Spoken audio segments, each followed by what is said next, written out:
أما بعد فأعوذ بالله من الشيطان الرجيم بسم الله الرحمن الرحيم الصلاة والسلام عليك يا رسول الله وعلى آلك وأصحابك يا حبيب الله الصلاة والسلام عليك يا نبي الله وعلى آلك وأصحابك يا نور الله۔ رسول خدا احمد مصطفیٰ صلی اللہ علیہ وآلہ وسلم نے فرمایا، جو مجھ پر ایک مرتبہ درود پاک پڑھے اللہ پاک اس پر 10 رحمتیں نازل فرمائے گا، جو مجھ پر 10 مرتبہ درود پاک پڑھے اللہ پاک اس پر 100 رحمتیں نازل فرمائے گا، اور جو مجھ پر 100 مرتبہ درود پاک پڑھے اللہ پاک اس کی دونوں آنکھوں کے درمیان لکھ دے گا کہ بندہ منافقت اور جہنم کی آگ سے آزاد ہے۔ صلو علی الحبیب صلی اللہ تعالی علی محمد صلی اللہ علیہ وآلہ وسلم۔ ہمارے آقا مکی مدنی مصطفیٰ صلی اللہ علیہ وآلہ وسلم سراپا معجزہ ہیں۔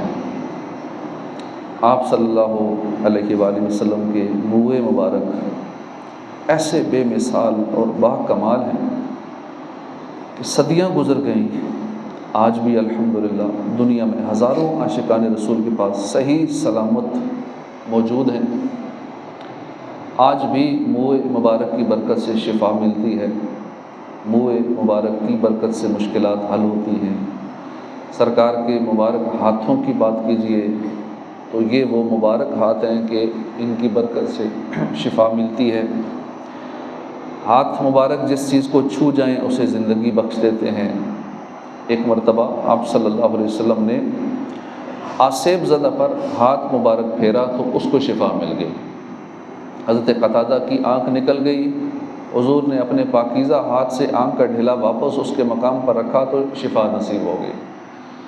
حضرت عبداللہ رضی اللہ عنہ کی ٹانگ ٹوٹ گئی، سرکار علی وقار صلی اللہ علیہ وسلم نے ہاتھ مبارک پھیرا تو ٹوٹی ٹانگ درست ہو گئی۔ غزوہ بدر کے موقع پر حضرت عکاشہ کی تلوار ٹوٹ گئی، حضور نے اپنے دستے مبارک سے ان کو درخت کی ٹہنی پکڑا دی، اس ٹہنی نے تلوار کا کام کرنا شروع کر دیا، درخت کی ٹہنی تلوار بن گئی۔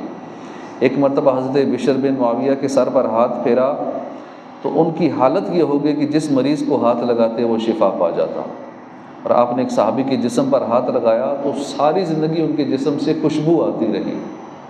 اسی طرح زبان مبارک کی بات کیجئے تو کیا شان ہے، اعلیٰ حضرت فرماتے ہیں وہ زبان جس کو سب کن کی کنجی کہیں اس کی نافذ حکومت میں لاکھوں سلام۔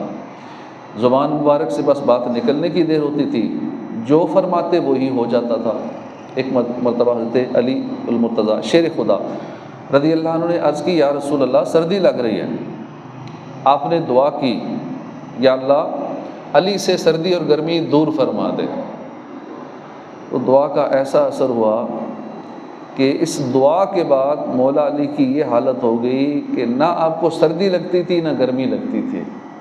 گرمیوں میں آپ موٹے کپڑے پہنتے تھے، سردیوں میں باریک کپڑے پہنتے تھے۔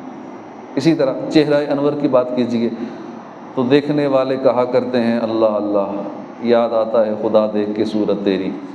بلکہ یہ تو سراپا معجزہ نبی رسول ہاشمی صلی اللہ علیہ وسلم کے جسم مبارک کے مقدس اعضاء کے معجزات ہیں۔ اگر صرف آپ صلی اللہ علیہ وسلم کے نام پاک ہی کی بات کی جائے تو نام پاک کی ہی ایسی ایسی برکتیں ہیں، اسم محمد کی ہی ایسی ایسی برکات ہیں کہ سبحان اللہ۔ بنی اسرائیل کے 100 سالہ گناہ گار نے نام پاک کی تعظیم کی، اسے چوم کر آنکھوں سے لگایا، رب کائنات کو یہ ادا ایسی پسند آئی کہ 100 سال کے گناہ معاف فرما دیے اور اس کو بخش دیا۔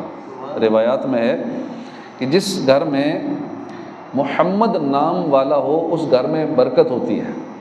ایک حدیث پاک میں جو میری محبت میں میرے نام کی برکت لینے کے لیے اپنے بیٹے کا نام محمد رکھے وہ اور اس کا بیٹا جنت میں جائیں گے۔ سبحان اللہ۔ یہ سرکار علی وقار صلی اللہ علیہ وسلم کے جسم پاک کے چند معجزات کا مختصر بیان ہے۔ حق تو یہی ہے کہ زندگیاں ختم ہوئیں اور قلم ٹوٹ گئے، تیرے اوصاف کا ایک باب بھی پورا نہ ہوا۔ سیدی اعلیٰ حضرت جیسے بلند رتبہ عالم دین ساری زندگی نعتیں لکھتے رہے۔ اعلیٰ حضرت کے ایسے ایسے کلام ہیں کہ زندگی بھر نعتیں لکھتے رہے، اور بالآخر یہی کہا کہ تیرے تو وصف عیب تناہی سے ہیں بری، حیران ہوں میرے شاہ میں کیا کیا کہوں تجھے۔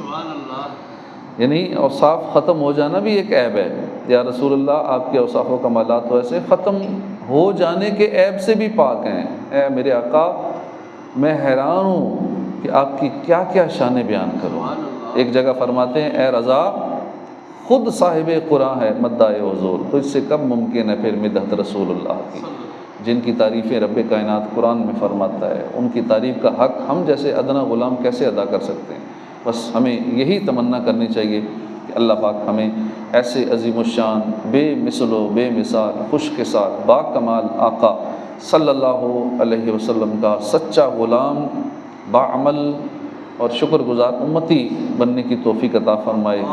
دل میں عشق مصطفیٰ کے ایسے چراغ جلیں کہ دنیا تو کیا قبر میں بھی اس چراغ سے روشنی ہو جائے۔ لحد میں عشق رخ شاہ کا داغ لے کے چلے، اندھیری رات سنی تھی چراغ لے کے چلے، سنا ہے قبر کی رات اندھیری ہے چنانچہ ہم نے دل میں عشق رسول سجا لیا ہے۔